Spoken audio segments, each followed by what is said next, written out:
ఇది ఏం వ్యాధి, లక్షణాలు ఏంటి? పాములాగా తయారై ఉంటాయి, నరాలు కాదు.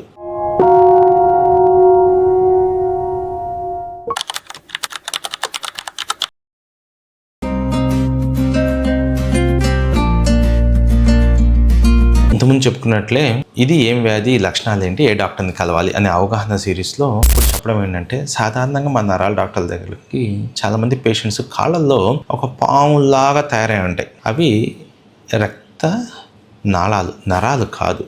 వాటిని వ్యారికోజ్ వీన్స్ అంటాం. అవి నరాలు ఉబ్బాయని, నరాలు బలహీనతని సాధారణంగా నరాల డాక్టర్ దగ్గరకు వస్తూ ఉంటారు. కానీ ఆ అవగాహన తెలియక అనవసరంగా అంటే వాళ్ళు డాక్టర్ని మిస్ కలిసేయడం ఇట్లా. సరే, ఏ డాక్టర్ ఎంబీఎస్ బాగా అవగాహన డాక్టర్ ఏదైనా వైద్యం చేయగలుగుతారు.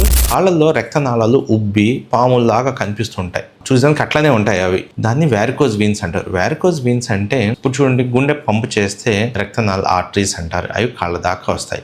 అక్కడి నుంచి మళ్ళీ చెడ్డ రక్తాన్ని తీసుకొని మళ్ళీ గుండెకి చేరాలంటే వీన్స్ అనేటివి తీసుకుని వెళ్తాయి. దాంట్లో రక్తనాళాల్లో కవటాలు ఉంటాయి, వాల్స్. వాటి అవి పైకి పంపు చేస్తూ ఉంటాయి. ఈ వాల్స్ చెడిపోయినప్పుడు బ్లడ్ ఏమవుతుందంటే ఆ రక్తనాళాల్లో ఉండిపోవడం, కాళ్ళలోనే ఉండిపోవడం జరుగుతుంది. అప్పుడు ఆ రక్తనాళాలు ఉబ్బి పాములుగా కనిపిస్తాయి. వాటిని వ్యారికోజ్ వీన్స్ అంటారు. ఇవి నరాలు కాదు. ఇది సాధారణ ఎక్కువ నిలబడే వాళ్ళలో వస్తుంది. టీచరు, కాంట్రాక్టర్లు, ఇంజనీర్లు, సైట్ ఇంజనీర్లు, బార్బర్స్, వీళ్ళల్లో ఎక్కువసేపు నిలబడి ఉంటారు కనుక ఆ వాల్స్ అనేటివి సరిగ్గా పనిచేయక రక్తనాళాలు ఉబ్బి కనిపించడమే వాటిని వ్యారికోజ్ వీన్స్ అంటారు. ఇది మేజర్ ప్రాబ్లం కాదు, చిన్న డాక్టర్ దగ్గర కన్నా పని అయిపోతుంది. కానీ అవగాహన కోసము చెప్తున్నాను.